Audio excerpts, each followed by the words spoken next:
তো বন্ধু দেখো, আমার ছেলে আজ আবার একটা নতুন ড্রয়িং নিয়ে বসেছে। আমি এখন ঘরে এসে দেখছি ও ড্রয়িং করছে, নাহলে প্রথম থেকেই দেখাতাম।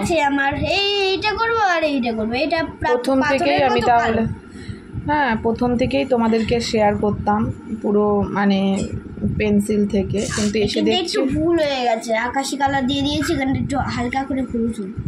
তো আমি এসে দেখছি যে ড্রয়িং অলমোস্ট কমপ্লিট। তো আমি ভাবলাম চলো এটাই তোমাদের সাথে শেয়ার করি। এখনও তো রং টাচ করছে। তো তোমরা কমেন্টে জানিও যে আমার ছেলে কীরকম ড্রয়িং করে। এর আগেও তোমাদের সাথে দুটো ড্রয়িং শেয়ার করেছি, জগন্নাথ আর প্যাঁচা, আর এটা হচ্ছে সিনারি। তো তোমরা প্লিজ একটু কমেন্ট করো যে কীরকম আমার ছেলের ড্রয়িংটা হচ্ছে। এটা একটা সিনারি। তো দেখো,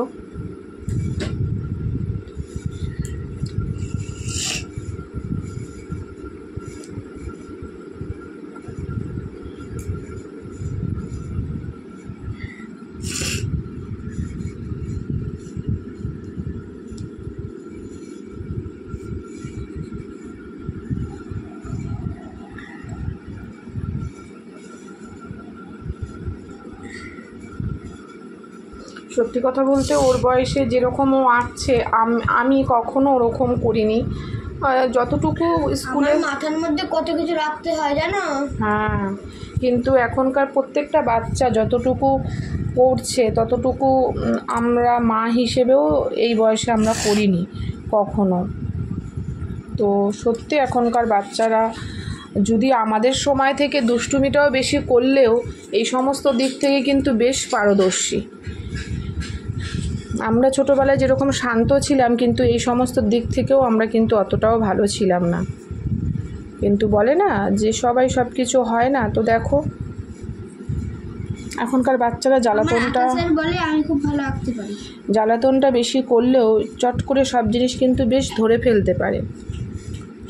তো আমার ছেলেকে নিয়ে খুব গর্ব হয়, কারণ সব কিছু ধরে ফেলতে পারে, যেটা আমি ছোটোবেলায় হয়তো পারতাম না। আমার কারো না কারোর হেল্প লাগতো। তো তোমরা একটু কমেন্ট করে জানিও কীরকম আঁকছে, মানে আঁকাটা কীরকম হয়েছে। একটা সিনারি এঁকেছে।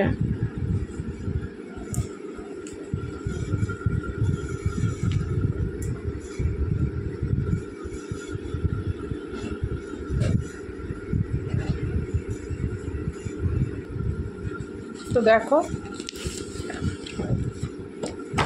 পুরোটা কমপ্লিট হয়ে গেছে। তোমরা কিন্তু বলো কেমন লাগছে দেখতে। তোমাদের সাথে সব কিছুই শেয়ার করি। তো আমার ছেলে ড্রয়িংটা করলো, তো ভাবলাম চলো এটাও শেয়ার করি।